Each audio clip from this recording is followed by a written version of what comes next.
একটু অন্যরকমভাবে তৈরি করছি চিলি পনির রেসিপি।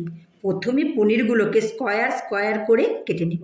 এবার পনিরের মধ্যে দিয়ে দিচ্ছি সামান্য কাশ্মীরি লঙ্কার গুঁড়ো, লবণ ও গোলমরিচের গুঁড়ো। এবার ভালো করে মেখে 5 মিনিটের জন্য ম্যারিনেট করতে রেখে দেবো। কড়াইতে তেল গরম করে এক এক করে পনিরের টুকরোগুলো ছেড়ে দেব। পনিরগুলো মিডিয়াম টু লো ফ্লেমে হালকা করে ভাজতে হবে, কারণ পনির বেশি ভাজলে শক্ত হয়ে যায়।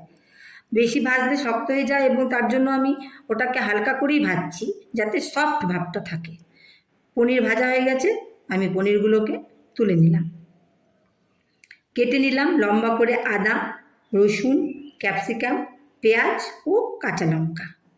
কড়াইতে সাদা তেল দিয়ে তাতে দিয়ে দিচ্ছি পেঁয়াজ। পেঁয়াজগুলোকে 4 টুকরো করে প্রতিটা পার্ট আলাদা আলাদা করে খুলে দিতে হবে। দেখুন কি সুন্দর লাগছে দেখতে। দিয়ে দিচ্ছি স্কোয়ার করে কেটে রাখা ক্যাপসিকাম। পেঁয়াজটা একটু হালকা ভাজা হলে তারপরে আমি ক্যাপসিকামটা দেব। দিয়ে দিচ্ছি 1/2 টিস্পুন লবণ ও 1/2 টিস্পুন চিনি। লবণটা আমি একটু কমই দিচ্ছি, কারণ আপনারা তো জানেনই সোয়া সসে একটু লবণের ভাব বেশি থাকে।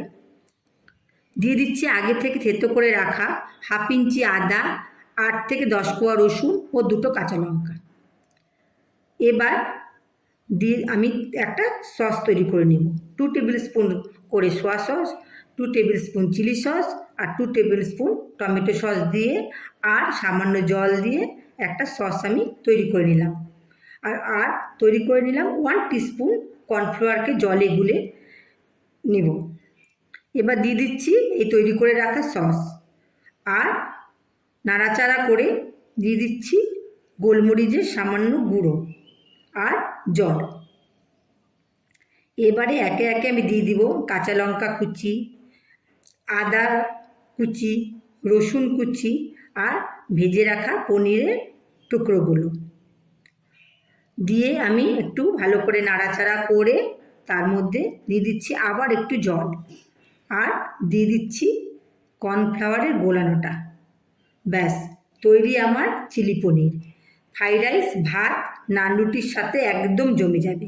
ভালো লাগলে লাইক, শেয়ার, সাবস্ক্রাইব করবেন।